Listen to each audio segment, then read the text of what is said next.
In the tapestry of life, where every thread holds a story, America in Black and White emerges as a haven for the voices echoing through the heart of our communities. In this podcast, we wade through the rivers of our collective experiences, celebrating the vibrant hues of change brought forth by the whispers of hope and the roars of action. It's more than just a conversation. It's a journey into the heart of our society, illuminated by the light of those daring to dream and do. Join us, and let your voice be the melody that guides us toward a dawn where every color finds its place in the masterpiece of our shared destiny. Together, let's paint a future brimming with the positives that dwell in our minds and the actions that shape our world. Good evening, ladies and gentlemen, and welcome to another episode of America in Black and White, where we are coloring conversations on America's canvas. Tonight, we have Mr. Walter Cullin Jr. as our special guest. Walter is a dedicated educator, higher education administrator, consultant, and podcast host with a diverse background spanning healthcare administration, teaching, coaching, and leadership roles such as dean and associate principal. He holds a BS in healthcare administration, an MA in urban education, and an MS in educational leadership.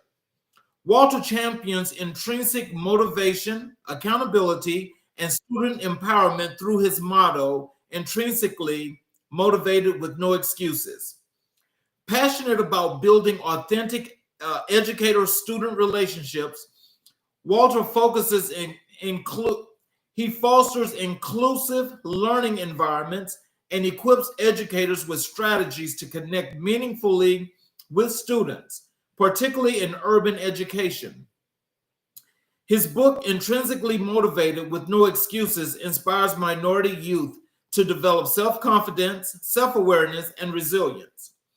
As the host of the What's Your Motive podcast, Walter seeks to bridge divides, uncover true intentions, and cultivate collaboration to drive meaningful community impact. A devoted husband, father, and community advocate, Walter is committed to guiding and uplifting students, educators, and families. His work reflects a deep dedication to student success, empowerment, and positive community transformation. Ladies and gentlemen, let's bring to the show Mr. Walter Cullin Jr. Hello, sir. Hey, how you doing? How you doing this evening, Mr.? I am doing just excellent. Welcome back to the show. Thank you for having me. I really I appreciate it. I'm a little under the weather, but I wouldn't miss this for the world. Well, look, I'm glad that you're okay, and I'm sorry that you're under the weather. Is there anything you'd like to add to your bio before we get into the show? No, I appreciate you reading that off. It was kind of uneasy to hear it because it's like you don't want to bloviate about yourself too much, but those things that you mentioned all represent me, and that's who I am. Well, that's the good part, and that's why good young leaders like yourself is what we need today, especially in these crazy times. Yeah, absolutely. I do have a special announcement. I am expecting a little one in the coming days. So. Oh wow! Yeah. Congratulations! This is number 2, right? This will be 4 total, but okay, this will be my second for sure. Yep. Oh man, congratulations! Thank you. Well, I didn't want to tell you via text. I wanted to surprise you. I'm starting all over, King. I'm starting all over, man. Look. Well, we know you've been busy. Yeah, absolutely. Let's start with your work here as an educator and an administrator. Mm-hmm. Tell us what inspired your initial path into education, and how has that purpose evolved over the years? What's funny? I never. Okay, I want to say never. How do I want to say this? I didn't see myself as becoming an educator. I was really into sports and healthcare. I always wanted to be a doctor or respiratory therapist because my sister struggled with asthma really, really bad. Mm-hmm. And I seen my nephew and things like that go through. So I was like, you know what? I'm going to go into the healthcare space. And I love healthcare, learning about the body and how to help people get well. Mm-hmm. But my sister has been a teacher. She's been a teacher for over 25 years, and that's all I've known. She's taken me on field trips with her class and everything like that. So I think subconsciously, I I kind of like enjoyed that piece. I Mhm. enjoyed those interactions. I enjoyed that experience that she provided for me. But then I remember there was a time my junior year in high school. Shout out Miss Eddie. Miss Eddie asked for me out of all the students. I think it was my sophomore junior year to teach a young man the fundamentals of basketball, and that was my job for the summer. Okay. So I did that summer, and that was like my time to teach. Again, that's high school though, Yeah. you know. So Oh I wow. So it's like those little things, and when I think back and I reflect back, those were the times it was like the signs of me wanting to be a teacher or that I could be a teacher. Mhm. You know, go ahead. And but so and just thinking about being at that age and being so young. I mean, like, how did you actually accept that role when it was just offered for you to do that? I mean, what were your thought processes in doing that? For one, I love basketball, right? For Uh, two, I'm in high school. I need a summer job and I need some money. I'm gonna be all the way real with you. I needed some money and I enjoy basketball. I'm like, yes, absolutely. I would love to teach somebody. And it mhm, actually helped me too, in the end. So, and what's funny is I've been out of school 20 years now. We just celebrated our reunion. I taught that young man my junior year, so it's been 21 years. I still talk to them to this day. oh wow. I So that still, means you made an impact. I mean, I would say so. We still reach out. I've gone to visit them, I believe, like 2 years ago. Mhm. Come over and had lunch. He's grown up now. He has his own thing going on, but I still have ties to that family.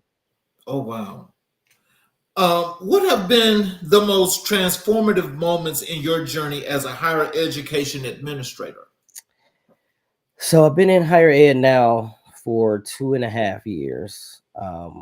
One of the things that has been transformative for me in terms of just me kind of like coming into the space is realizing that relationships still matter. Um, Mhm.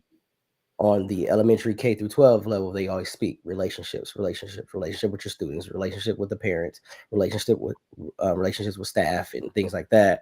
And that translates tremendously in higher ed. It's just a little bit more vast, right, Mhm. in terms of the people. The technical college that I work has over 2,000 instructors. You know what I mean? So Right. I get to see them every day, no, but I see the other administrators. I see them in the hallways. I'm on meetings with them. And I do a lot of things behind the scenes, like in regards to instructors, but I also get to step out and do other things around campus that allow me to touch the students in respects to. So, for example, they asked me to moderate the Loyola Project um, Mhm. and during Black History Month. The Loyola Project is through Northwestern Mutual. It's about the first all Black team to actually make it to the play college ball, like together Mhm. during the times in which that was not, allowed. So I get to do those things. I'm involved in a lot of affinity groups, but I think the biggest thing for me is just realizing that the individuals and the adults that not only that I work with, but the students that come into the campus, they were once children at one time, Right. and you still have to speak to that little child at a lot of times. So, what has your relationship grown to be with the students over the times since you've been an administrator?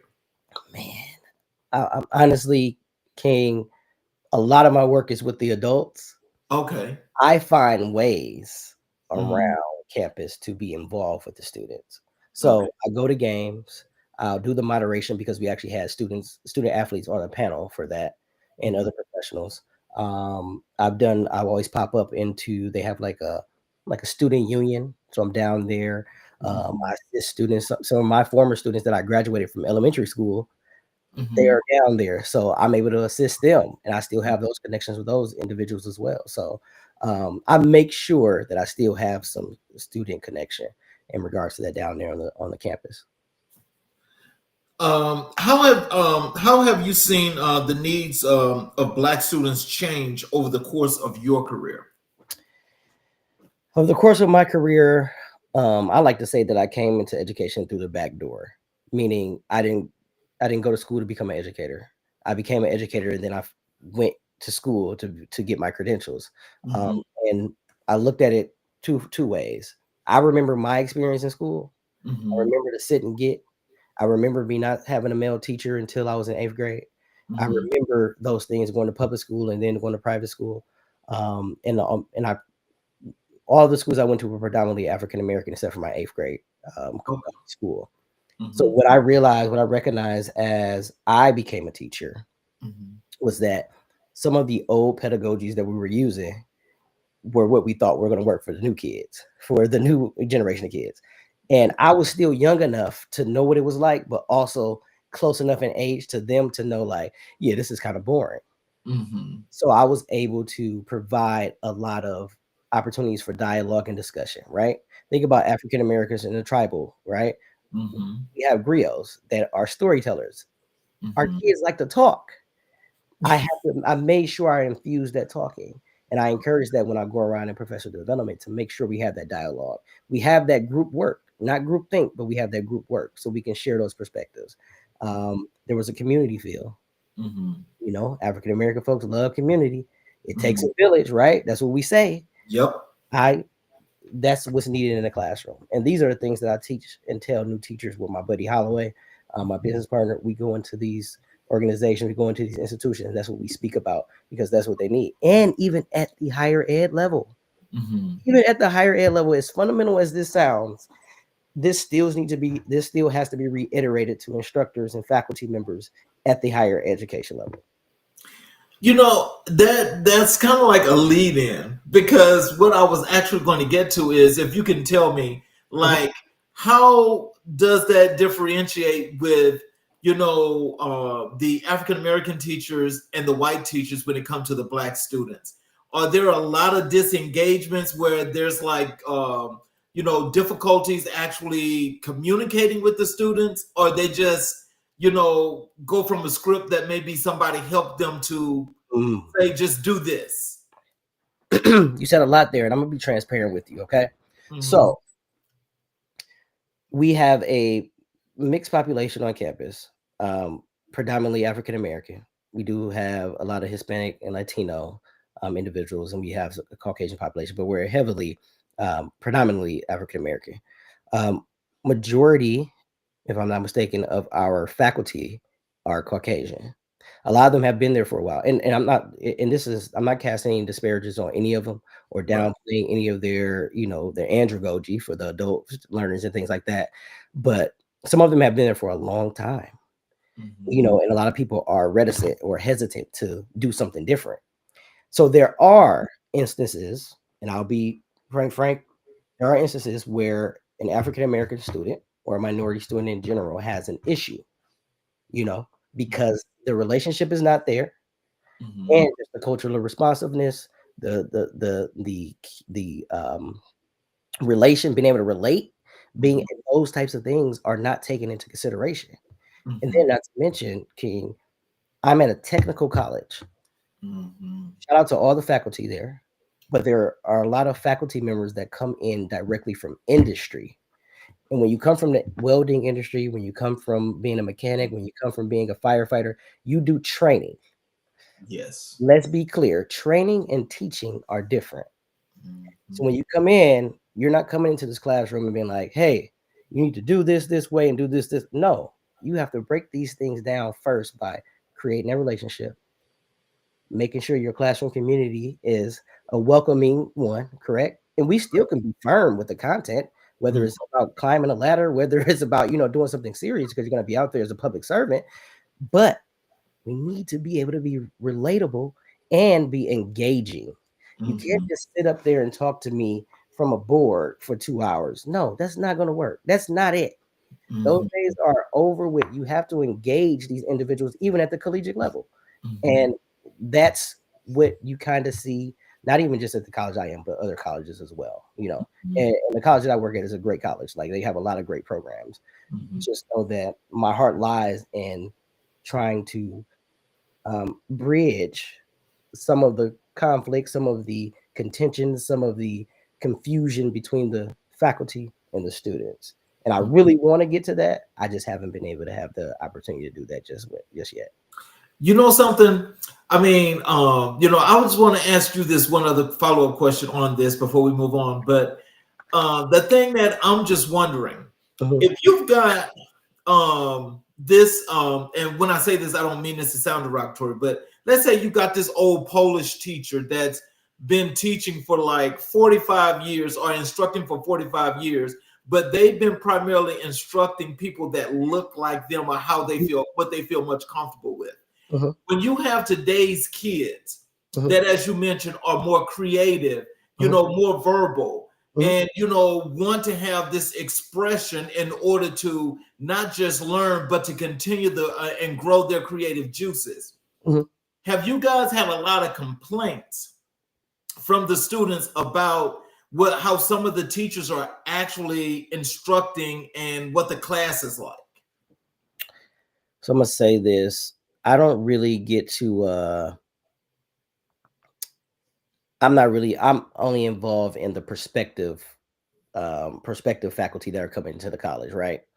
Hmm. Nonetheless, there are instances, absolutely for sure, exactly what you're saying, in which there is a Caucasian, instructor or faculty member, and there is this disconnect between a minority student. Absolutely. Um, Hmm. and I'm just going to go out on a limb. I think it happens pretty often, you know, Yeah. and that doesn't mean that particular faculty member cannot teach that child or teach those children. It's just that they need to reevaluate the way in which they provide the instruction. And I Hmm. think it makes them uncomfortable, Hmm. but that's where you grow, right? And we have to, at the end of the day, Mr. King, times are going to keep on going. Either Right. we change with them or we get left behind. Right. So, but when you've been stuck in your ways, that's why you know what I mean. It's very very hard. That's why, like, how does the quote go? It's easier to build strong children than it is to repair broken men, because once you become of age and you've been doing this for so long, you don't. A lot of people they refuse to unlearn or be malleable or try to change Hmm. or make adjustments. That don't mean you lose yourself. You just make adjustments. Like, you got to customize in an education, you Hmm. know, for the sake of the audience in which you are speaking to, you're instructing, because these are the next future leaders, you know. Yes, exactly. Uh, that's just what it is for me, man. Like, I think about that all the time, but it's hard to kind of change everyone's hearts. So you got to do what you can. Drop your, do your drop, your little drops in the bucket. Continue to push forward. Continue to have these conversations like this right here. Hmm. Continue to be passionate about this type of stuff forever. Hmm. So what does culturally responsive leadership looks like in today's academic institutions? If I could sum it up in one word, it's funny because I have a professional development that I'm doing next week on the 8th. As long as my wife doesn't go into labor, right? So I have one, and we're going to talk about that culturally relevant and cultural responsiveness. And it's really the ability to understand, right? And understand and be able to be perspective. We've grown up a certain way, right? Right. And this I may sound like a broken record, 'cause I'm sure you know. But being able to try to peer from the other person's point of view, right? When I have kids coming into my classroom, or if I'm instructing professional development, even with adults, I listen. I provide some questions so I can kind of glean and see what such and such is talking about, what they're leading to, what they seem to like. I pay attention to what's on their desk. I look at facial expressions, nonverbals, what Mhm. they say, how they say it, because I need to know what I'm dealing with, right? But the Exactly. only way you can do that is if you turn off, and I know it's hard, and you Mhm. turn off your already prejudice, your prejudice, right? You have to turn it off. It's really hard, but you got to think past that. You think past those Mhm. emotions. So in being able to do that, it simply means being able to take a step back for yourself and really look at the perspectives from the other people. And Mhm. you can assume, but don't get in trouble by assuming, because Ooh. I've assumed a few times with Mhm. some other cultural students and even faculty that I was providing professional development for, and I kind of almost put my foot in my mouth. Mhm. So you have to really be careful with that, but just be open to it and be accepting of it. And it's okay if you don't know. Mm-hmm. If it's okay if you don't understand, but really try to seek to cultivate that through conversation, man. That's really comes down to. So, how do you mentor young faculty of color navigating academia's complex landscapes? So I have I think one or two of my students are actual teachers now that I taught in 8th grade and now they're teachers. So Okay. they send me like little videos or tell me different things that they're doing in school with their students. And one thing I always tell them, I just tell them like just one thing for sure is I said be careful for the gossip because let's just be honest. In education, when you have a disgruntled teacher, it can poison a bunch, and especially if you're a new teacher. So I always tell new teachers that. Another thing is the academic program that you went through, the academic training that you were provided about lesson planning, learning, knowing how to do the instruction, knowing how to test formative assessments and all that. That's great. But guess what? You cannot do that Mhm. if you cannot build and forge a legitimate relationship in a community in your classroom. So I Mhm. don't care about all the technical or the scientific, right? I always tell them that teaching is art and science. You got the science piece from the academia, you got to be an artist. When you get up there, you are the showman. You got to get up there and perform. You got to get to know those kids, and you have to indulge in the actual lesson that you're doing. They have to see that you are just as passionate about it as you want them to be. Mhm. As far as the administrative pieces, dealing with adults in education can be challenging. Mm. Because they too could be stuck in their ways too, right? Oh my gosh. Oh, I appreciate the adults that I've worked with. I just know that, and it's never been anything personal. I never have anything personal against any of the professionals that I work with. I Mhm. can separate it, King. You know what I mean? I can Yeah. separate the business from the personal. You know, on a business standpoint, it's like I always tell them, I say, hey, if they ask you to do something, go ahead and knock it out. You close. This may be some people may have a problem with this, but when you close your door, you Mhm. do what they said, but you add your spin to it based on what you're dealing with your kids because you are a practitioner. So if Mhm. they tell you to do a script, look at that script and you make it come alive. I always refuse to be that script guy where I'm reading something to a kid and I'm asking for them to say something back and just going through. No, they have to get me because they have to, when they step out into their world, King, they're Mhm. going to get a diverse group of individuals they're going to come in contact with, whether it's on the job, whether it's out on the street, whether they're catching a bus, the Amtrak, whether they're in a meeting, they're going to a party, they're going out to. We need our teachers to be able to have the autonomy to be themselves and not be robots. So I always tell my new teachers that, like, be yourself, like allow your personality to be shown because the teacher the students can sniff that out. They sniff it out. You know, as you say that, and you know, that is like kind of like the thing that I more so preach, which is what I love about, you know, how I created this format here, and that is it's the authenticity Mhm. that people want to see. If Absolutely. people think you're scripted and you're just saying some things to placate, you know, then it's kind of like that's a turnoff. Oh my And god. that's even for me. And I know, like, if it don't care, I don't care if I'm watching like a movie or if I'm watching something like maybe some kind of little thing on the news with political thing. You Yep. know, when I see something that looks too scripted, it's like that ain't even worth it because those are a bunch of lies. It's a turnoff. And I've Right. experienced that. And it's funny because again, not to keep plugging that, but I'm doing a professional development with my buddy Will Holloway for these instructors. Mm-hmm. And Title, I don't know if you heard of Title One, but Title One, they do small pullouts of kids in schools, usually like 6 to 8 size of 6 to 8 kids, and they pull them out and they have this curriculum in which is extremely scripted. So we're going in on Tuesday to talk to their instructional supervisors about ways and strategies for them to not be so punitive Mm. and consequential in the classroom with those 6 to 8 kids. Oh Now God. that's tough because they have a script that they have to go by. And the only reason why I can speak to this because I was a title teacher for a while Mm-hmm. and they didn't like my style because I could not sit there with my children, those little black boys and girls, and sit there and read a script to them. Uh-uh. Mm-mm. I could not. I could not, you know, and I also had to do that in 8th grade. I was able to pilot this curriculum. It was actually a solid curriculum. However, it was so scripted. It took me away. A computer could have read this Right. and they could have did it on a computer. No, my kids need me. They need that person in front of them. They don't need you don't need a script. Mm. It's a question. I don't know if you want me to answer that or not.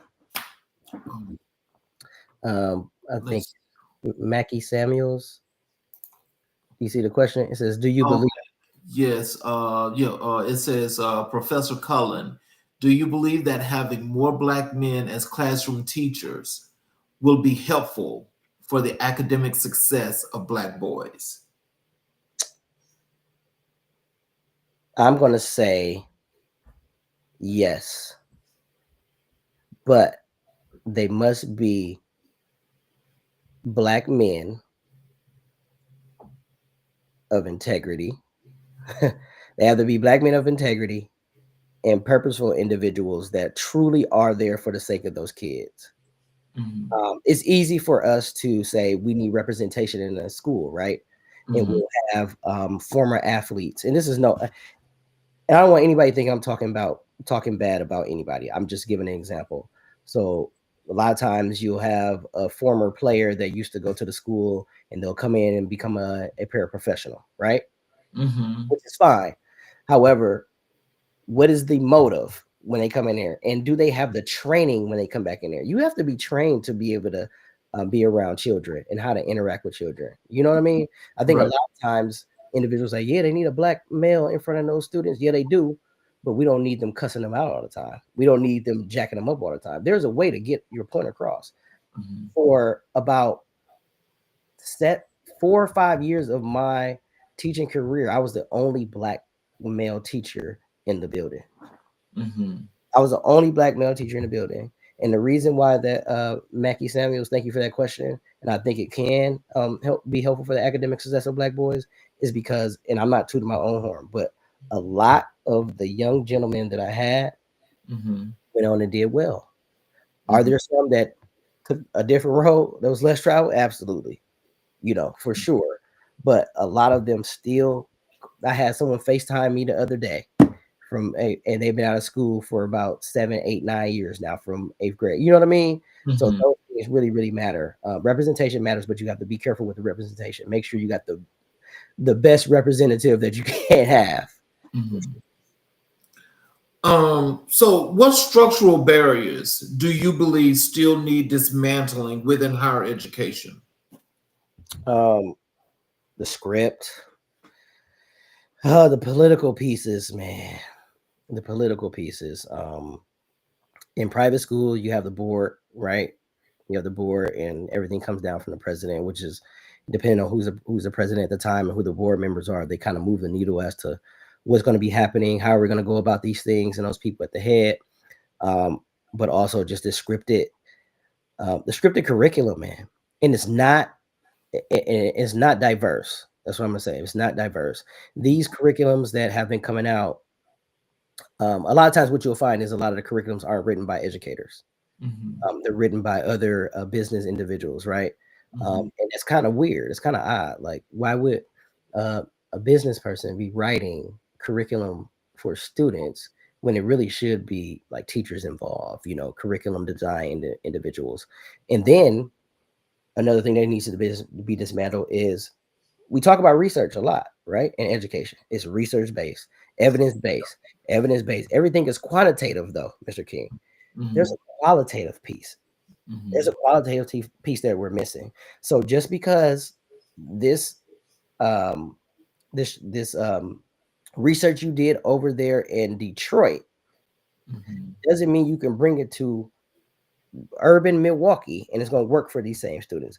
Exactly. It may work in a sense, but we may need to tweak some of that and take some of that out of there because it has to be customized to this demographic. There's a demographic within a demographic. How about that? That's a good way of putting it because, I mean, just when you think about it and how they created what they say are standardized tests for all students that should pass, when we know that there's a racial bias to it, So how the hell can you tell a student that you need to know how to pass this test?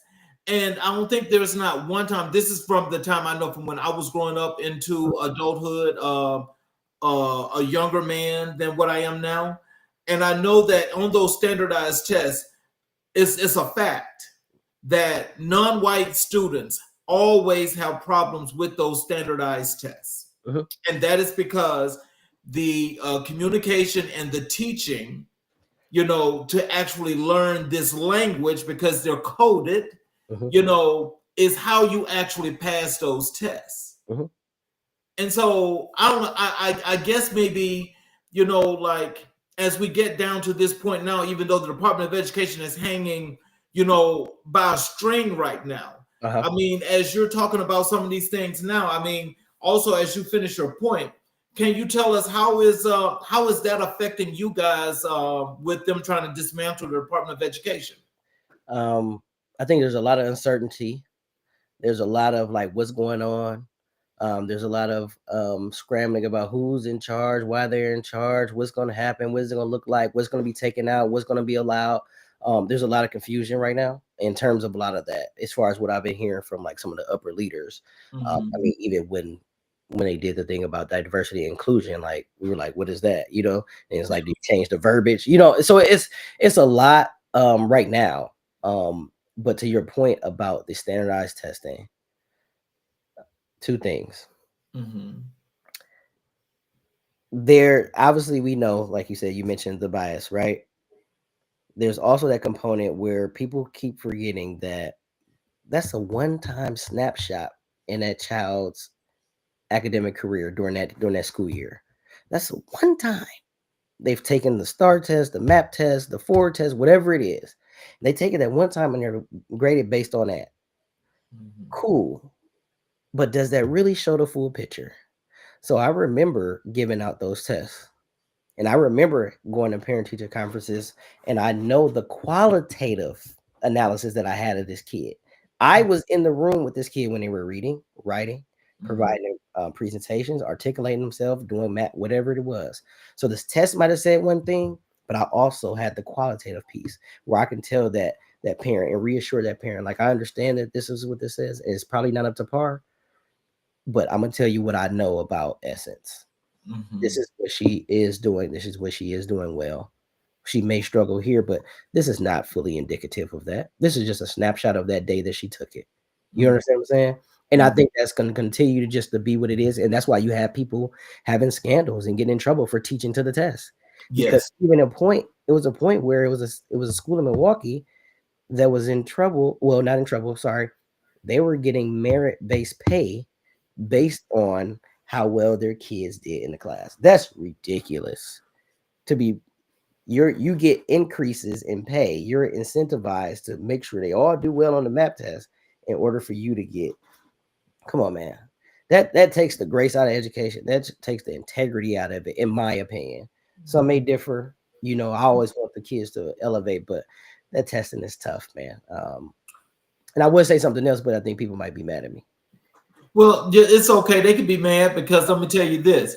That same stuff that you're talking about is what they did here in Atlanta at APS. They put teachers and directors, they put them in jail because they say it was a scandal.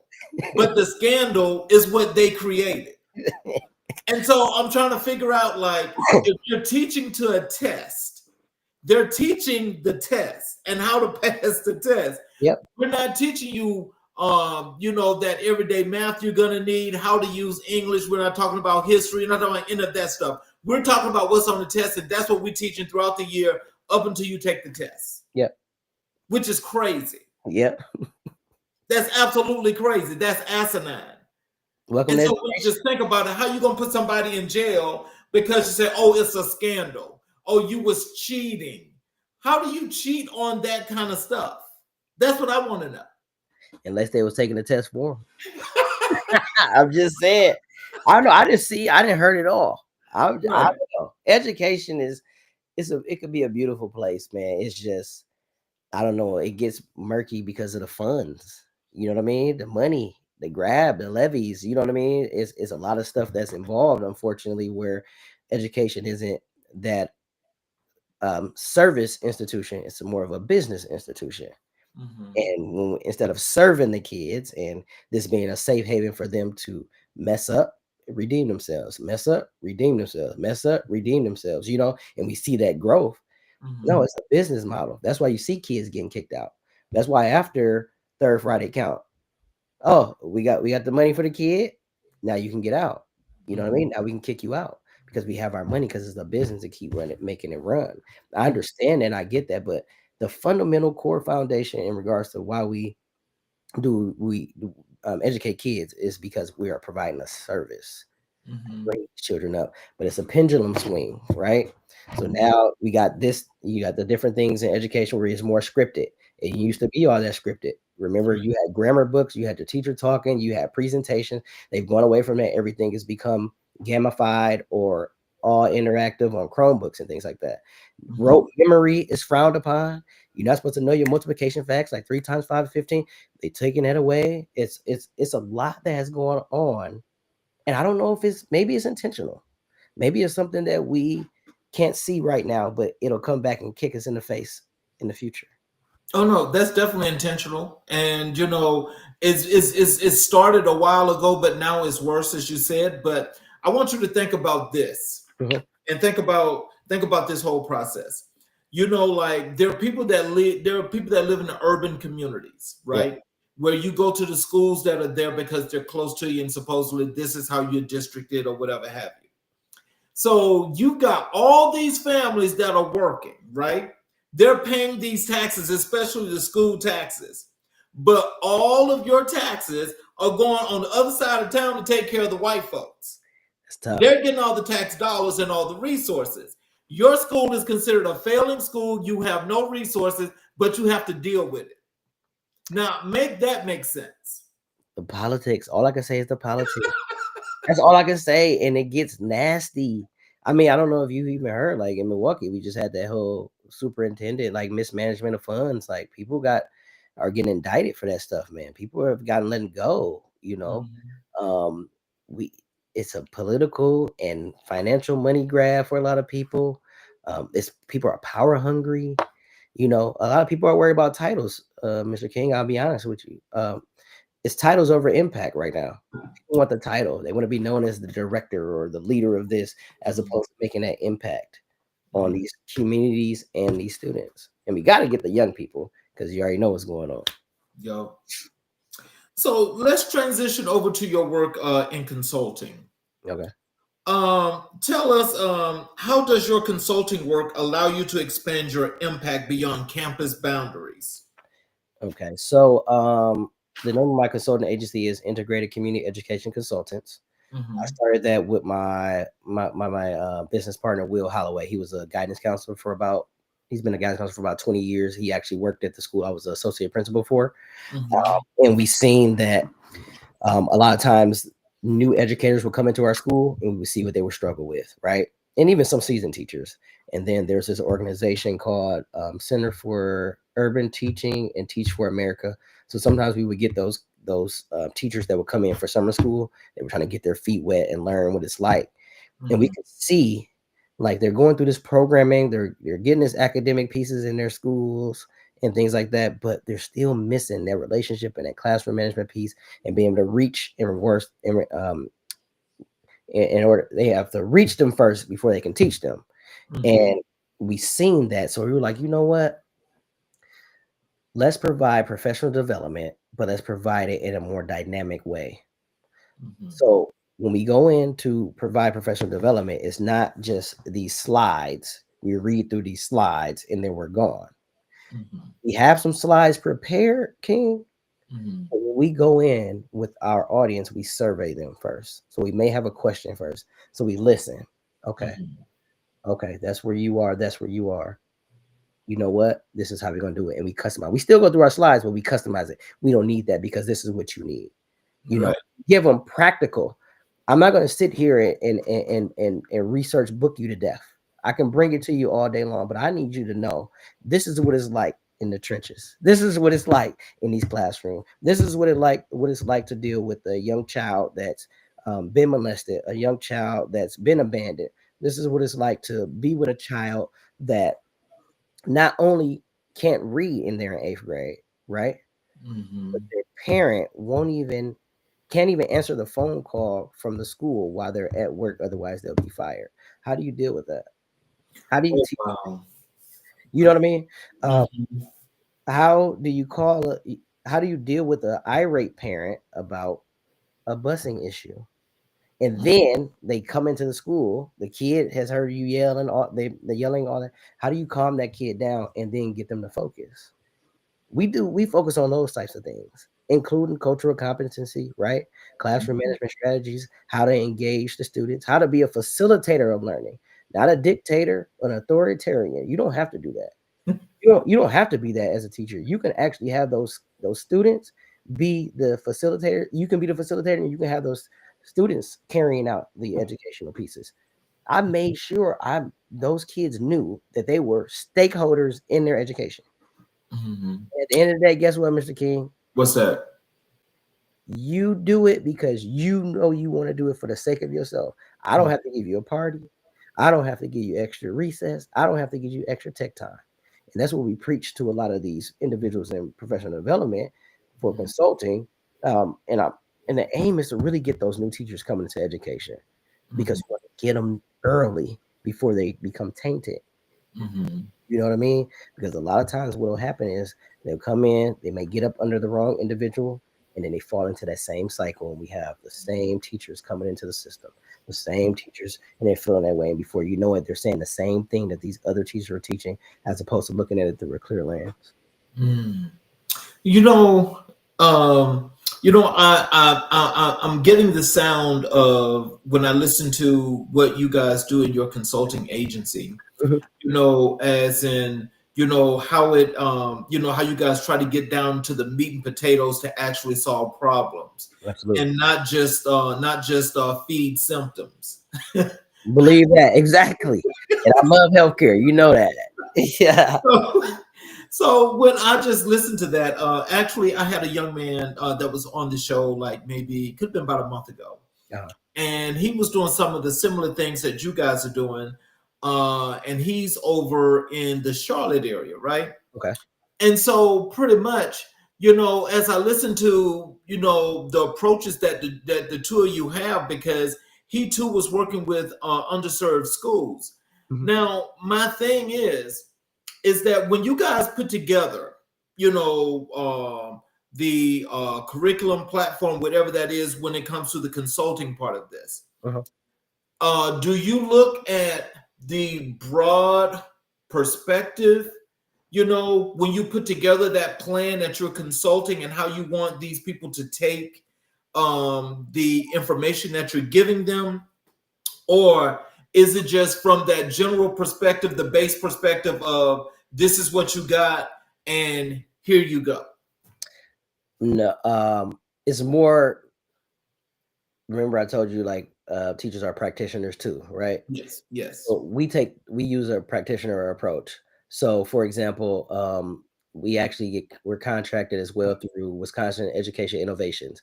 They'll reach out to us and say, such and such school wants you to come in and do a presentation on this. They need help with their teachers with this or whatnot. And what will happen is we'll read what they actually need, Mm-hmm. and we'll have something like, okay, this can go with this, but we need to ask these questions when we get in there. You know what I mean? So it's Right. actually we actually go in, like you said, instead of addressing the symptoms, let's get down to the root cause so we can actually provide a solution. So we Mm-hmm. do a lot of that. And what we'll do is we'll look at the school, we'll look up the school to see what the demographic, what the population is, who's Mm-hmm. at the head, you know what I mean, and get ideas because we may know somebody, but we gather our ideas. Okay, we can run into this, we can run into that. If they say this, then we got you know what I mean? It's really, and we bounce our ideas off each other, but we go into it with a surgical mindset, like, okay, when we go in here, we need to ask this question to get to this point to really see if they're gonna unravel. Like, we want them to tell them themselves. Right. We can bring it back, like, yep, see, this is exactly why we're here with this information here. So we try to get very, very specific because we've been in education forever. We've had a PD where somebody come in, run through their slides, and they're gone. I Mm-hmm. refuse to be that type of consulting agency. We really want to make sure that we are providing some practical knowledge and wisdom and strategies that you can implement and utilize right away. Not this long drawn out process or this boring slew of information. What can you take away and do right away? Right. You know what I mean? Yes. That I love that. And I'm just thinking like when it just comes down to a whole bunch of things, there's got to be some things that kind of like causes you guys some real serious issues as to how far do they let you go? Oh, okay. We've been asked to do PDs on anti-racism. Really? Yep. Anti-racism for Caucasian schools, even for schools that have predominantly Caucasian educators in a minority school, whether it be a Hispanic school or African American school or anything in between. So we've had to do some of those, and we're like, okay, how do we approach this? How do we, you know what I mean? So it has been, but it's a lot of preparation in that, though, King. Because we bounce ideas, we think about these things, and we have other individuals that we talk to, just be like, like, man, like, what do you think they would say if we said that, But a lot of times what happens is, King, just like with a teacher with kids, we go in and we talk to the teachers, we build a relationship first. Make sure that we can have those conversations and say these things without it being something where it's like a trigger. No, take it, digest it. Now let's discuss it. We have an open forum about it. You know what I mean? Because at the end, you'll have a Caucasian individual in the PD that'll stand up proudly and say, like, right, African American students need or deserve this. So you need to, you have advocates like that. But at the same time, you don't know until you get there. So sometimes we gotta adjust on the fly. We adjust on the fly. We adjust on the fly. Trust me, you've been in the classroom forever. You gotta be a thespian, man. You gotta be able to throw it on, And so I think that's the thing that that sets a lot of consulting firms like yours apart from others, is because there's some people that like to go into what they call consultancy, but they want to just stay on the status quo. And I'm not sure if that's saying, okay, I'm not trying to bark up the wrong tree, or I'm not trying to ruffle feathers. I'm just going to stay in this part. Well, I think in just staying in that part and not being true to the job means you're not actually doing the job. Yep. And so, as we said before, you can't just say, I want to treat symptoms and not treat the problem. Because if you're treating symptoms, I mean, that's going to go on forever and forever. Yeah. I mean, who the hell wants to do that? Just keep popping ibuprofen.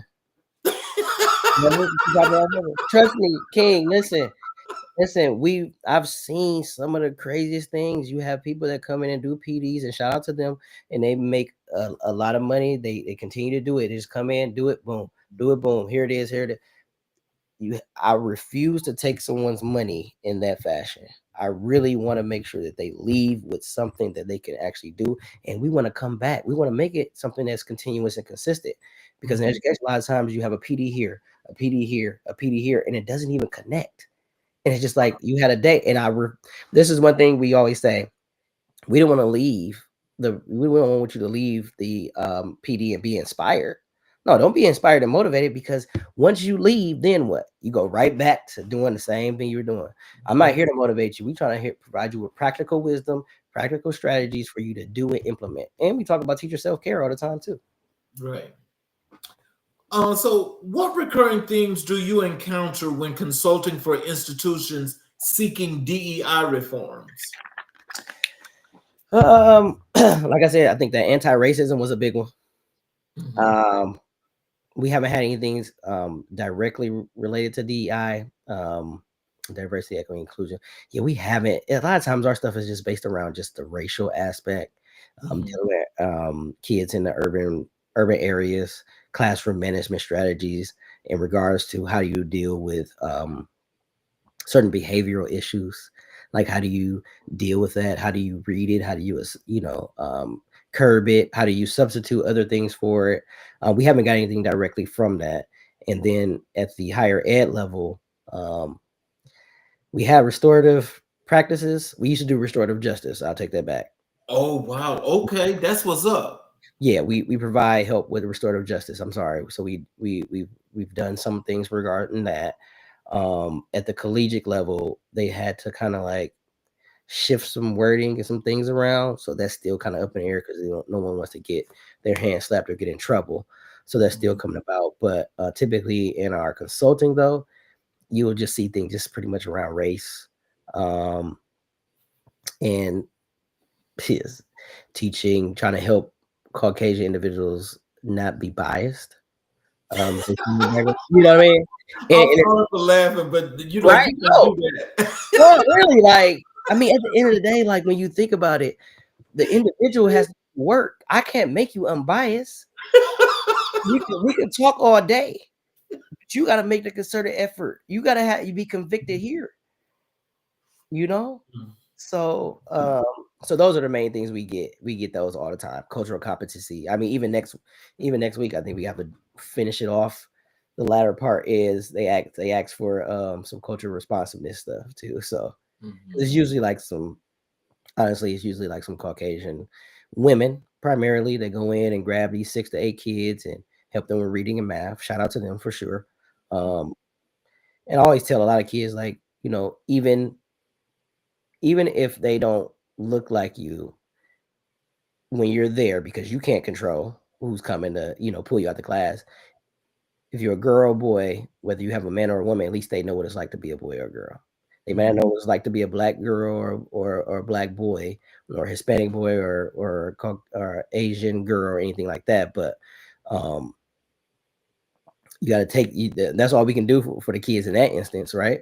Until we get in there and try to be more of a push in. So, and we have little programs that does that, but yeah, that's what I'm doing with the consultant though. Try to get those new teachers, man. Got to get them early. So let's transition over to what's your motive? Yes. What's soon to be your award-winning podcast? I've actually watched some of your episodes, and they are definitely really good episodes because it's the thought-provocative, conversations that you guys are having that I think people more than just deserve to know about. But as we're going through this, I mean, especially at the end, you got to make sure you let people know how to actually tune in, because one of the episodes, I forgot who that was. I think it was I don't know if it was a former NFL player, whomever was on your show. And I thought the conversation that you guys had was really, really good. I really do. But what led you to create What's Your Motive, and what do you hope your listeners take away from it? COVID happened 2020. I had my wife and I, we have a group of friends that are all married, and we usually get together. It's like it was 4 total couples, including us. And we used to all hang out, get together. They would come over our home. We would eat, play games, talk about business things, just trying to, because I always felt like together we can go farther. Together we can collaborate. We can do some great things, right? Support our families, but make an impact in the community. So like I had PowerPoints that I was doing presentations for them, like, hey, we should do a podcast together and things like that. And to say the least, it faltered. We didn't push through with it. But I always had the idea to build a podcast based off of my mantra, intrinsically motivated. So I was just like, man, like maybe I should just do one myself, and I could talk to educators, intrinsically motivated, and find out what's their motive, right? So it's still along the lines.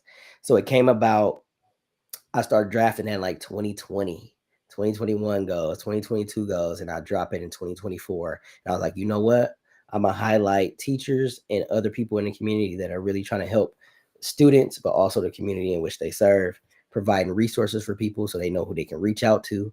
They can reach out to individuals for golfing. They can reach out to people for legal services, the lawyers that I've had on there, mental health experts that I've had on there. Of course, teachers. I just did an interview with a guy he's a firefighter, African-American firefighter. Man, it's just so many different people that I come across. And a lot of these people that I've known, financial literacy.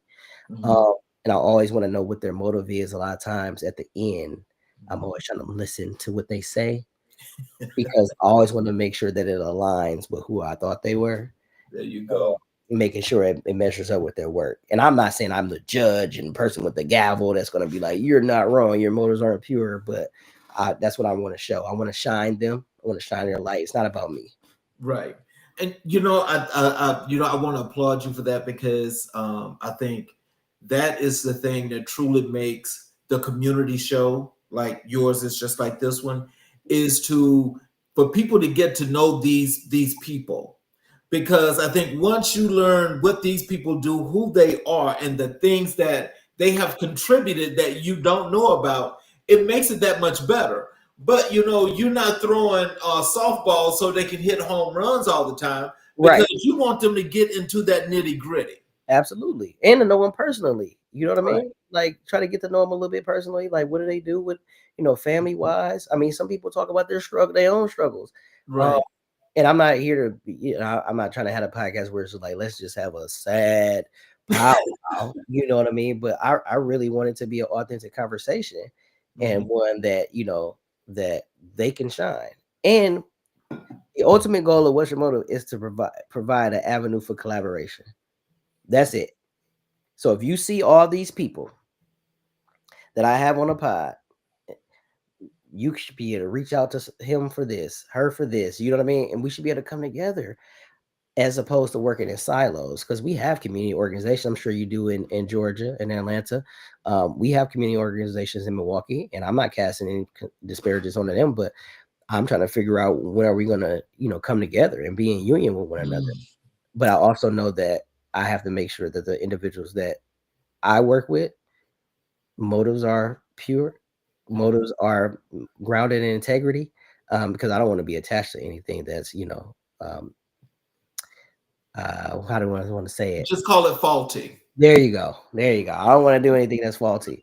And if I happen to read them wrong, I'm mere human, and I can admit that, but I want to correct that. And I want to be as transparent as possible because I'm all about collaboration. So, Yes, sir. So, how does podcasting allow you to express parts of yourself that academia or consulting does not? So for one, I'm usually more of a introverted guy, so it actually takes me into a space where I actually have to speak a little bit more, just like this, right? Mhm. But when I can engage with somebody, when I have a relationship, when I build a relationship with someone through conversation, I enjoy conversation.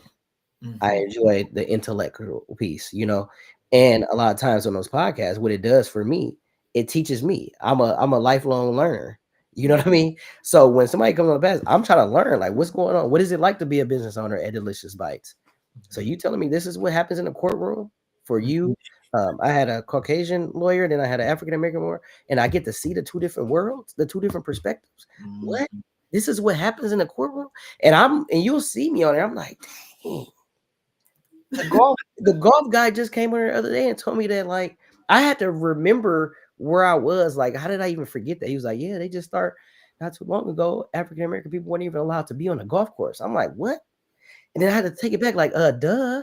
Like, but Mhm. it keeps me grounded, it keeps me whole, it allows me to engage in a lot more conversations, but I also can teach this stuff to my kids and my family and those that I impact around in the community as well, and be able to point people. My phone is like a Rolodex now.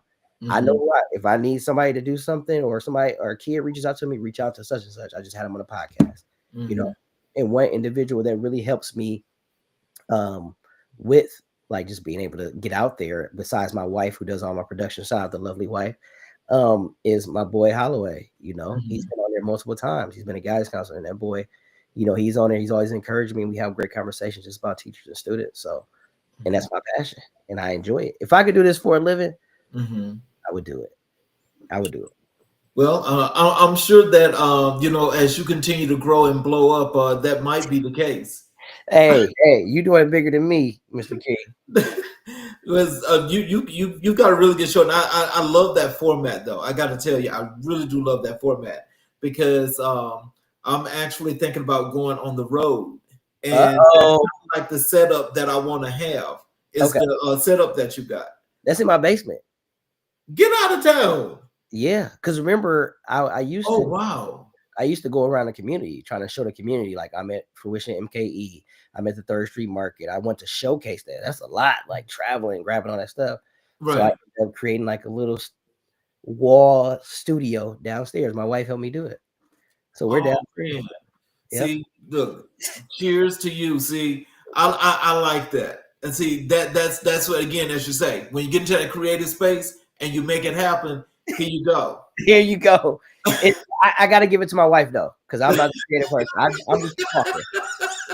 She got it. She got it. She got So, in your view, what role can podcasting play in reimagining public scholarship? it. It offers an instant look into somebody's raw perspectives. That's what it does. A raw perspective, because you never know what you will say on the podcast. Uh, Right. and some of the things that people say will catch you off guard. Hmm. You'll learn some new things. Like, hold on, I didn't know that. Like, hold on, let's stay there. Think about how many times you have to say, like, hold on, let's stay there. Let's explore that, because I need to be able to share this with somebody. I need to know this information. So I think that's what it has, especially the podcast that want to build, right? We're Hmm. not talking about anything that's clickbaitish. We're not talking about any drama. We're actually talking about real life things that can help push things forward.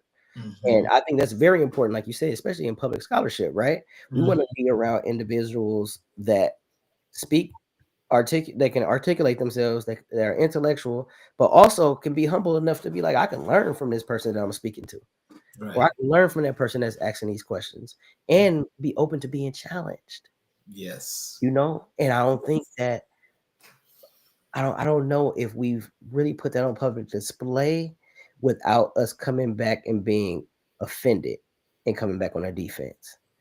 I can sit back and listen if somebody told me something like, hold on, I gotta digest that. He just said what? You know, I appreciate that. I listen, I can unlearn some stuff. The Kia Holloway was on there. She was the black therapist, black mental health therapist, and Uh-huh. she was saying some stuff, and I was like, yeah, she right. I'm tripping, you know, inside, you know, and it helps you check yourself, and that's necessary. Yep.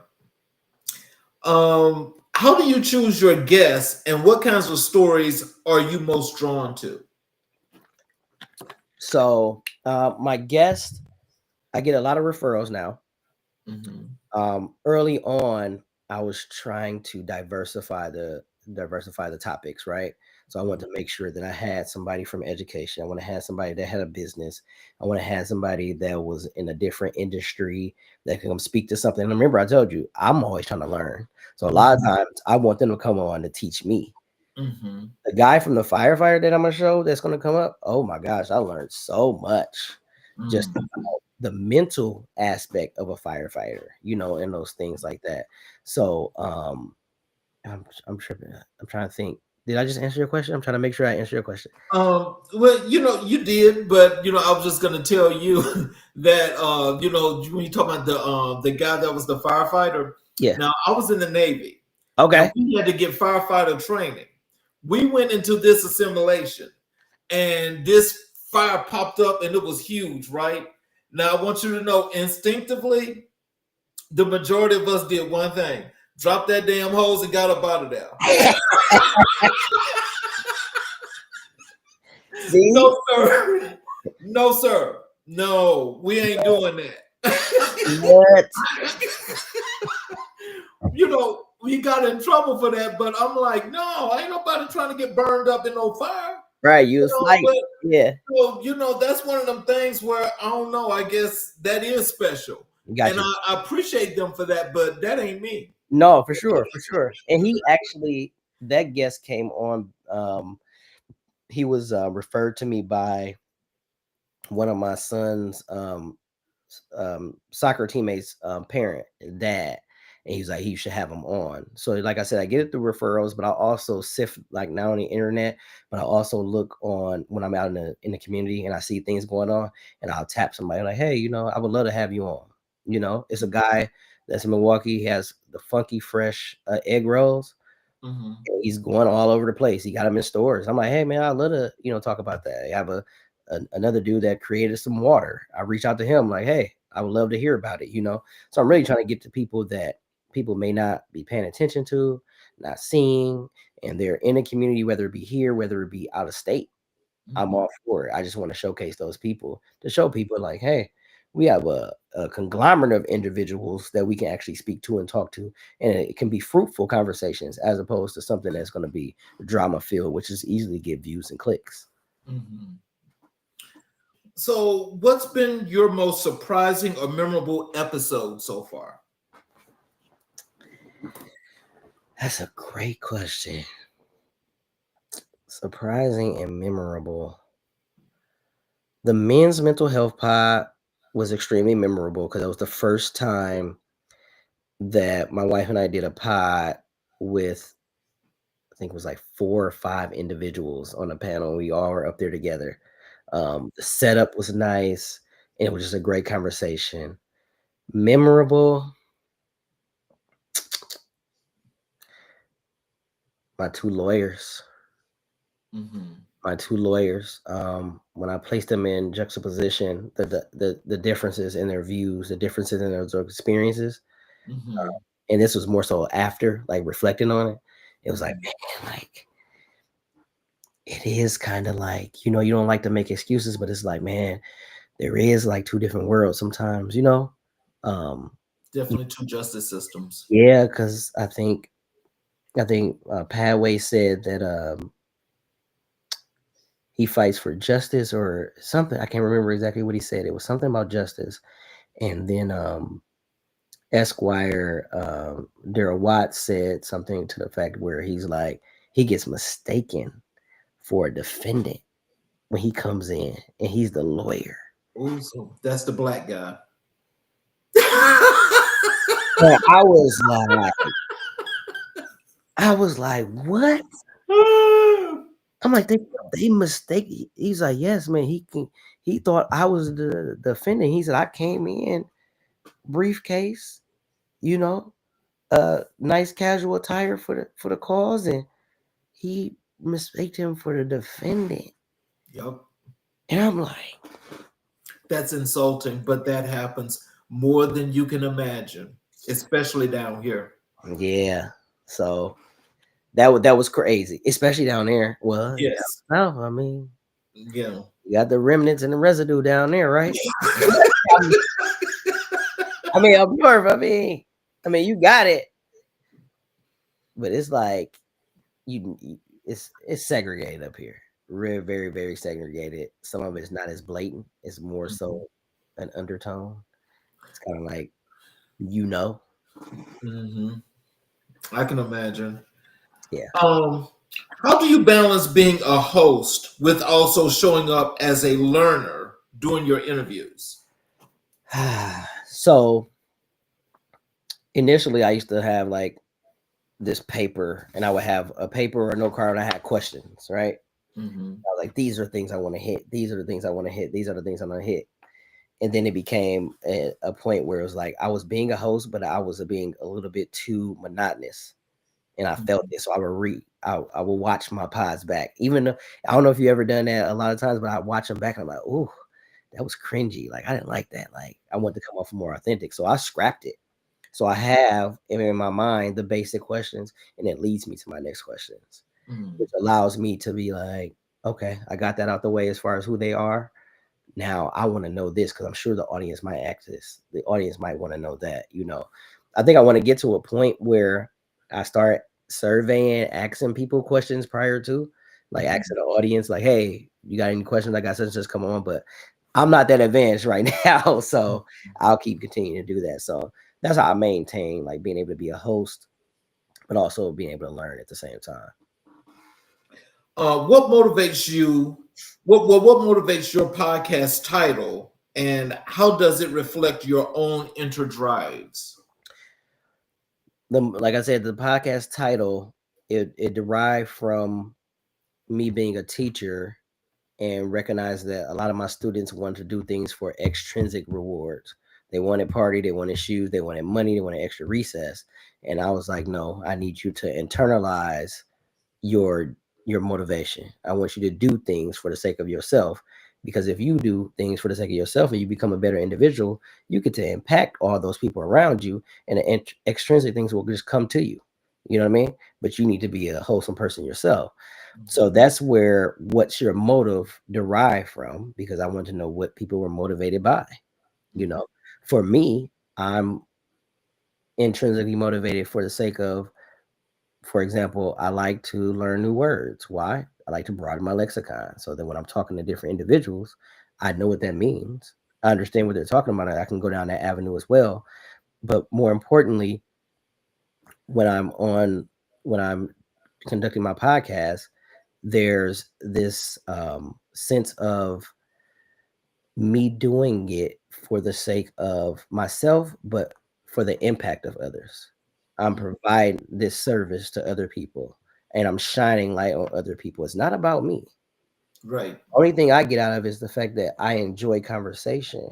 I enjoy being resourceful, because we say there's not a lot of resources. So why not be a resource? I like being a resource. I like being a conduit for other people.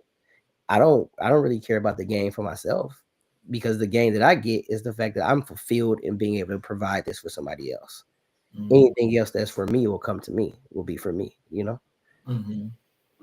So when do you know you've had a successful conversation on the podcast?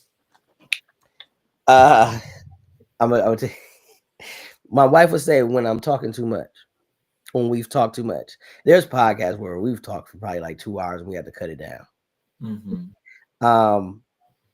I know it's been beyond that. I know it's been successful when we've been able to mix the personal with the professional, with a little conflict, and then wrap it up holistically at the end.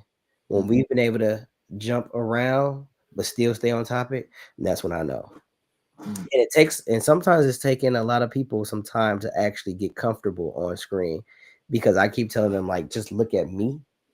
Don't worry about that camera. That camera will get people. You know what I mean? I didn't see people like, I be looking like their voice then got shaky, and then eventually I asked some soothing questions to kind of like, I try to talk to them prior to Right. the podcast. Well, no, because actually, there's a lot of folk that I wanted to have on that would not come on because it's live. See, they're afraid, right? And get nervous. What they gonna say? How they gonna slip up if they mess up?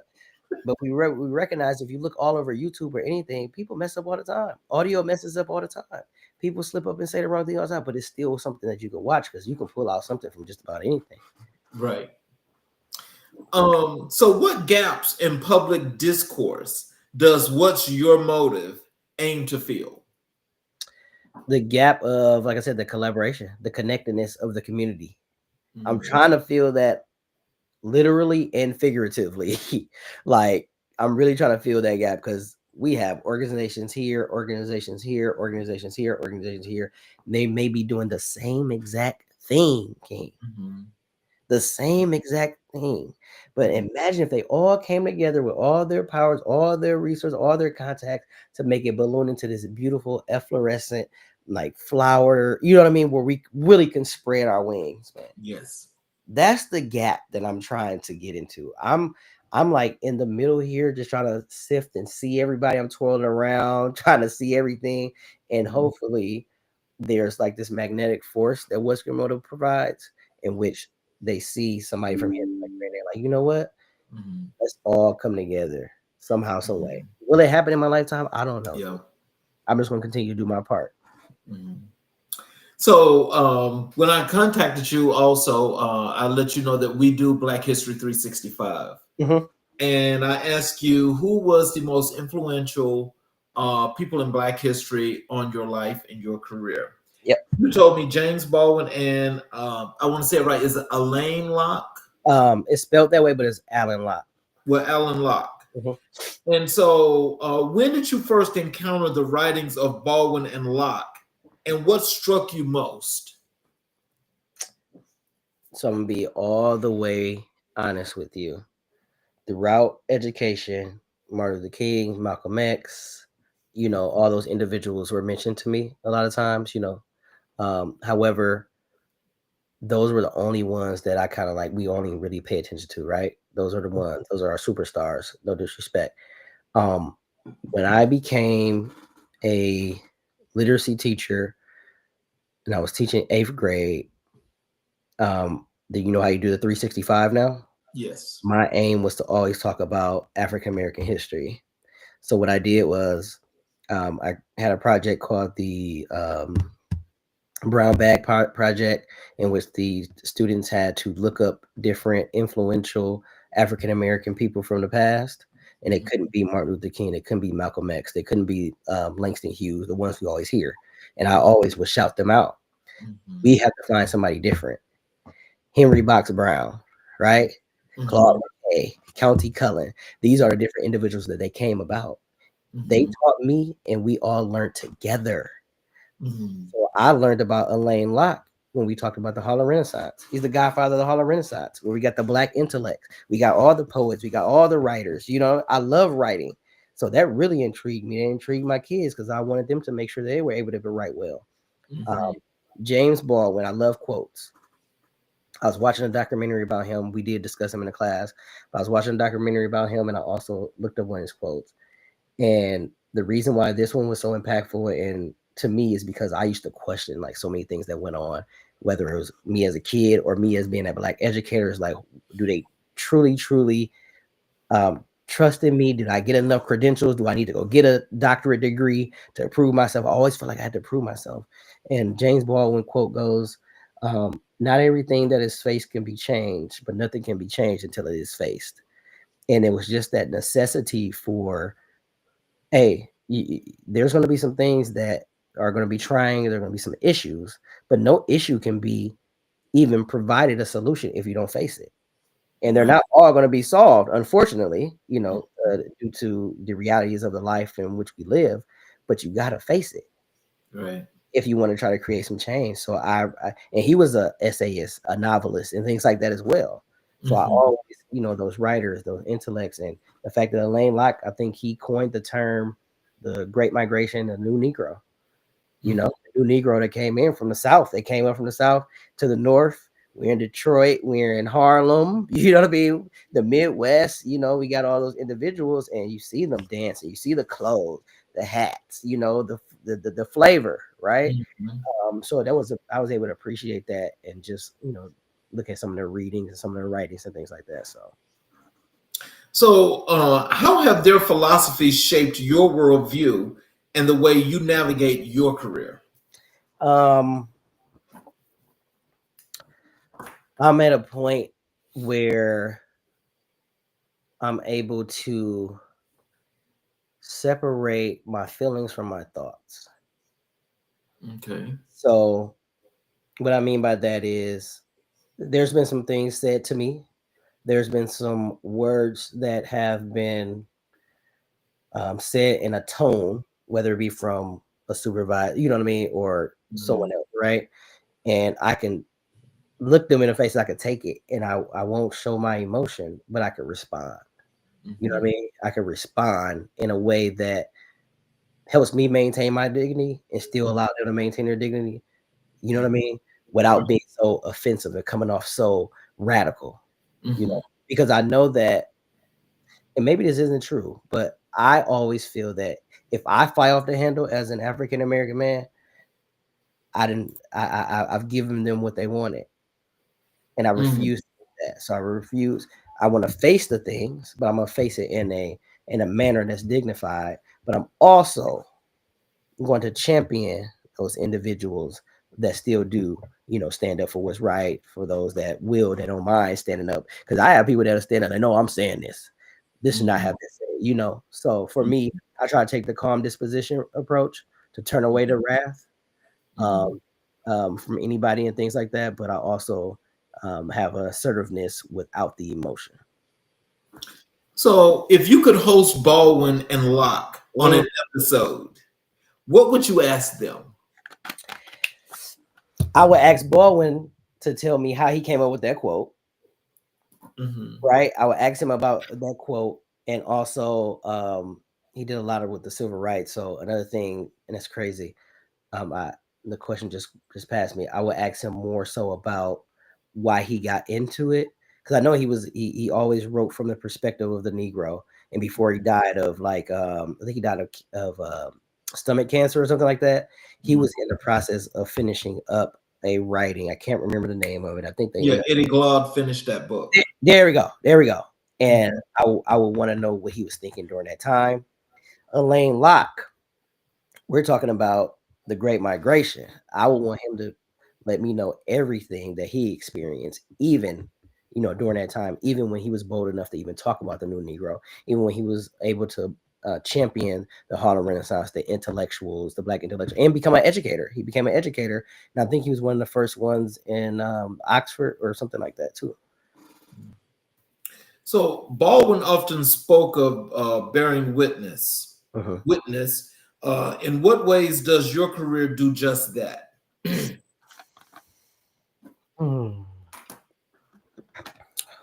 In my career,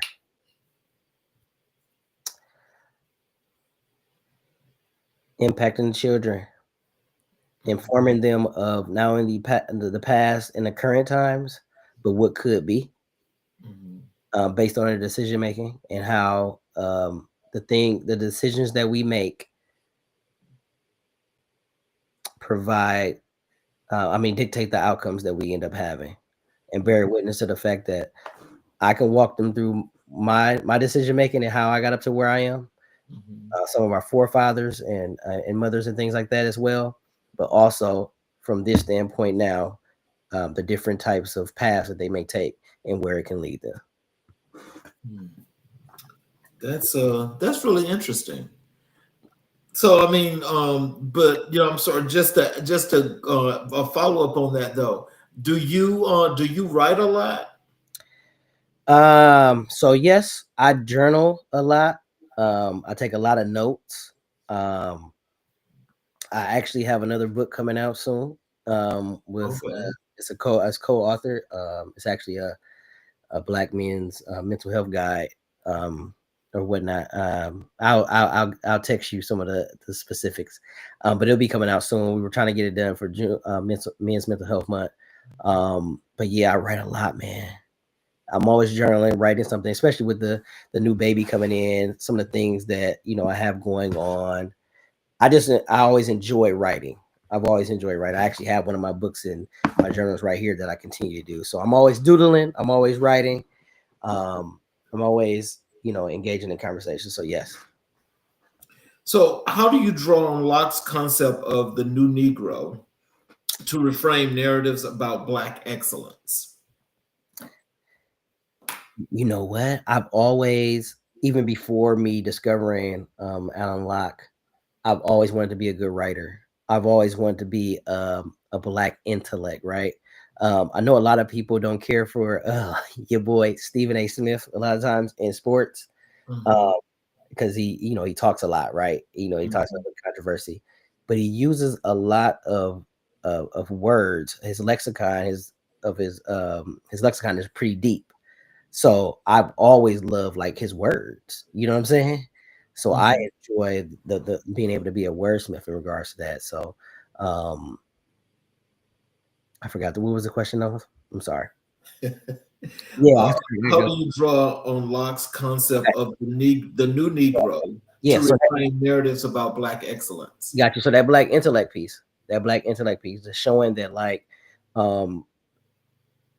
all the times in which they were trying to depict African American people as these bestiality individuals, these rapists, these dirty people, these people that couldn't talk and couldn't read. Granted, some couldn't due to certain circumstances, but there was also these individuals that could, and we were able to be scholarly. We were able to be well spoken. We were able to be articulate. We were able to be successful in our own right and have our own flavor. And I always set out to do that, especially with my writing and my reading. Can you describe a moment when Baldwin's truths made you uncomfortable, but ultimately clearer? His truth. What did he say on that documentary? I can't remember. Was this the documentary "I'm Not Your Negro"? Yes. It was I think it was on Hulu. I can't remember a specific point. I just remember him being on. You know what? He was on it was a Caucasian. Who was the guy that interviewed The him? talk show. Yeah, the talk show. I'm not. I can't remember. But he was so matter of fact, right? Yes, he was. Matter of fact, and like I was thinking of like myself being in that situation, like dang, like would I have folded and just been like, let me get off this set, or would I have said that? But I admired his boldness. I'll be honest, I admire his boldness, and he was a matter of fact, like and putting it down. And he had his analogy. I think he used an analogy in there. It was just spot on. It was just like He educated the white audience. there you go. Yes. Absolutely. Absolutely. Absolutely. And that's crazy that he was courageous enough to do that. And this may sound bad, but I'm going to be transparent with you. There are times when I am in the presence of predominantly Caucasian individuals, right? Mm-hmm. And I may minimize who I am for whatever reason. Oh wow! You know something? I don't want you to take this the wrong way. I always, as I'm getting older, my patience gets shorter. Okay, so I make sure that I'm not in situations like that, because when I'm in situations like that, it's just the opposite for me, because it's like I'm like a volcano inside. And it's like I'm just waiting for one little inkling of anything. And I'm about to make the whole place blow up. I'm gonna be like an atomic bomb. What? I try not to be in that situation because, well, you know, again, that's for another show. Gotcha. I understand. I've been working on it. That's one thing I journal about. Me being confident and in who I am and what I've accomplished. Because I don't like to brag about it, but it's like sometimes you want to go in those rooms and you kind of want to say like, you know, I do have this. I have done this. I do know how to do this. You know, I am accomplishing this, right? But it's sometimes even if they know, you know, it's kind of thrown by the wayside. So it's like, man, do I really have to prove myself again? So I'd rather just not even say nothing, you know? But I know I have to get better at that. And I've been working on that as well. So that's my vulnerable moment for you. Well, you know, look, we all have those, but like I said, I think just over time, I think you'll start to understand when I say the older you get, the shorter your patience get, because excuses French for all y'all out there that's listening, but when you have bullshit that's going on, sometimes you got to call that right there. For sure. Because when you don't call it, they keep doing it and they keep doing it until you just get to that point to where you ain't gonna take it no more, but you're gonna take the whole thing of dough and you're gonna throw it in their face. Right. My boy Vic Sloan is like that. Yeah, that's the wrong thing. Yeah, my boy Vic Sloan, he don't play that. He gonna say so. Yeah. In a world of curated identities, how do you remain true to Baldwin's charge to tell the truth without compromise? What I try to do is even, you know, sometimes not saying a word, you know, being quiet obviously could be an admission of, you know, conceding, right? So what I try to do is even so, for example, like I gave you that scenario about me being in those rooms. I say what I say and I lead through my actions. I demonstrate through my actions because I always want my actions to actually be louder than my words, right? I could talk a good talk, but you got to see what I'm doing. Right. You know? And Baldwin did both. Yes. He did both. He was spot on, assertive, to the point, matter of fact. Like I admired that. So one thing I do strive to do is to demonstrate that in my actions. What lessons from Locke's emphasis on cultural pluralism influence your leadership and consulting? I'm always looking for I'm always looking to not only show the kids but also the teachers and things, people in different lights, people doing great things, as opposed to what the media shows. You know, our news will show a lot of damaging things happening, right? But Mm-hmm. I'm always uplifting and pointing them to this individual that does this, or pointing them to this individual that does that, or showing them this glimpse of great things you can see in this student that you're having trouble with, and how to leverage your relationship with that student to show and allow them to shine. So I'm doing that in those facets, just like Alan did, in terms of showing that we have Black intellectual people. We have people that are artists or musicians, and they are doing a variety of great things culturally and artistically. And I want to continue to show that through all people. Do you believe Baldwin and Locke were speaking to today's world as much as their own, and why? Absolutely. Um, because going back to the quote, not everything that is faced can be changed, but nothing can be changed until it is faced. Um, I think he was speaking to our people even more so now than back then, because let's be honest, sometimes a lot of individuals in our community are sitting on their hands, or being a little bit more docile. So you won't see anybody speaking up. You won't see anybody doing anything. You don't. Some people will be like, if it doesn't affect me, I'm cool. I'll stay over here. You right? But there's a group of other people that we should feel that we have a duty to at least advocate for, right? Exactly. So if they're facing an issue, although that issue isn't directly impacting you, but it's affecting your neighbor or someone down the street or someone that's at your school, that somebody's at your job, why not? Why not try to find some kind of stake in that, right? Um, for Elaine, absolutely. Think about our entertainment now. Yeah. When we think about our mainstream entertainment, yes, and shout out, the rappers and singers, they're definitely showing us the creativity, right? And even when I was younger, I loved rappers. My favorite rapper was always Lil Wayne. However, there's an intellectual piece too, still, that we can tap into. I will be interested in seeing more of the not the character, not the character that's portrayed in entertainment, but the actual person. Okay. That's the part. That's the part. So, how do you incorporate their intellectual legacy into your work with students and institutions?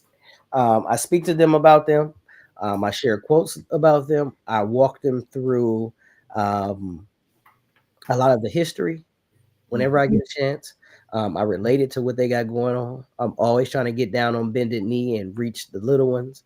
I stand up tall and touch the one that's closest to me, to try to, if I gotta put them in the headlock, and I always try to, make sure that it's an intentional and from the heart. I'm always trying to be a resource, letting them know that they can reach out to me. A lot of the things that I do in the community is hyper focused on not only bringing awareness to a variety of individuals that I see being impactful that can help them, but also the fact that equipping them with the sense that they can help themselves as well. And final question here. Uh-huh. What would Baldwin and Locke say about what's your motive and your motive? They probably would question my motive, and they probably, and I can imagine. I think James Baldwin would probably ask me, what issues have I tried to face to change? I think Alan Locke would probably ask me more so about some of my scholarly things that I'm trying to do to push things forward for African American people. And that's another reason why I'm trying to, my buddy and I are doing the Black men's mental health guide and things like that. So I can imagine them doing that, and also continue to push on the work that they're doing, whether it be civil rights wise, recognizing who we are as, Black identity and things like that, especially for the young children. So, in closing, what are some words of wisdom and encouragement that you have for our audience? How they can connect with you via social media, your website. Where can they get your book? Where can they find the podcast? Um, so I think one of the things that I live by is don't take it personal. A lot of times when we hear things that strike us, right? And I don't mean not take it. I don't mean don't take it personal in terms of like not do anything or just ignore it. But what I'm saying is, just like I mentioned to you earlier, separating my emotions from my thoughts. So being able to think logically, because a lot of times when we fly off the handle emotionally, we got kids watching us. Mhm. We got kids dissecting that, and Mhm. we need to be the leaders in thought to be like, yep, that made me frustrated. And I should be able to turn to a kid and say, yeah, that made me frustrated, but watch how I handle this. Mhm. I gotta be able to be a beacon. I gotta be able to be an example. Even if you think you're not a role model, you are a role model because kids mimic what they see and repeat what they hear. So if you're an adult and you're listening to this, please try to be the best model citizen that you can for that young man or that young woman. You can find me on Instagram at intrinsically motivated. You can find me on YouTube at What's Your Motive I Am. That's What's Your Motive I Am for Intrinsically Motivated. My email is intrinsically motivated, the number 4 at gmail.com. Please reach out to me. LinkedIn, my name, Walter Cullin Jr. Yeah, that's where you can catch me at. I got a curriculum coming up for intrinsically motivated. Try to have it ready before school starts. That'll be on the intrinsically motivated page when it's back up. I'll make sure to shoot you that, and I'll pop that out. Integrated Community Education Consultants. That's ICE consultants2.com. You can reach out to me for any PDs. We do them virtually as well. We've done a variety virtually. Yeah, that's me in a nutshell, man. Just waiting on a little one to drop. I'll be a little busy, but yeah, check out the episodes. They're on YouTube. I got more coming. Well, I want to thank you for spending this time with us. It's really been a great show, and actually, it's a long time overdue. Yes. And I can tell you that I just think back to when I first started compared to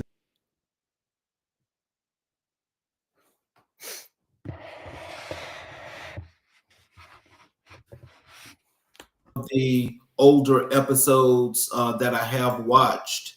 Mhm. I can honestly see the growth in the show and the expansion because now we're doing 4 days a week. We're Yeah. on Monday through Thursday. Yes. And so down the road we're gonna have a special show for Friday. So we'll be doing a Friday segment. I'm not sure when we're gonna do it, but it'll probably be at the last quarter of the year, maybe in October before we kick that off. Okay. And But I'm with you. I'm gonna support you. I'll be down in Georgia in November for my niece's wedding. okay. Well, just look, when you get down here, just make sure you let me know. What part of Georgia? Don't get me to messing up. I think they live in Conyers now. Ooh, Lord have mercy. That's a whole trip. Ooh, that's a whole trip. Ooh. You look, you don't go to Conyers and say you coming back this way. No, you gotta just stay the whole day. Oh boy, that's actually opposite of where I am. I'm west. I'm 20 west. Conyers is 20 east. All the way east. Okay. So how many hours is that? I don't know. I guess it depends upon how far up in Conyers they are. Okay. Yeah, I had to get that. Because I don't know. because Conyers, I mean, it's way out there. Actually, it's closer to South Carolina. What? Cause I think it's like an hour and some change away from Atlanta. Probably. Yeah, it's like an hour from the airport. Yeah. Yeah, it's like an hour or something from the airport. Yeah. Because I mean, I'm like 15, 20 minutes from the airport, depending upon traffic. But Conyers is way out there.